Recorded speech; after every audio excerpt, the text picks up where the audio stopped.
মূল কাজ নির্বাচন বাদ দিয়ে সরকার যদি অন্যান্য কাজে গুরুত্ব দেয় তাহলে তা জনগণের কাছে গ্রহণযোগ্যতা পাবে না, এই মন্তব্য করেছেন বিএনপির সিনিয়র যুগ্ম মহাসচিব রুহুল কবির রিজভী। সকালে রাজধানীর আগারগাঁওয়ে রোড টু ইলেকশন শীর্ষক গোলটেবিল আলোচনায় এই মন্তব্য করেন তিনি।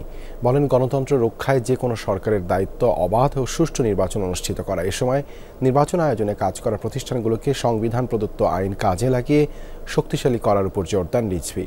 বলেন, গণতন্ত্রের বিকাশে সুষ্ঠু নির্বাচন জরুরি। আরও বলেন, গণতন্ত্রের রক্ষায় অবাধ ও সুষ্ঠুভাবে স্থানীয় নির্বাচন করা সরকারি দলের দায়িত্ব। যাই হোক, আমি আর বক্তব্য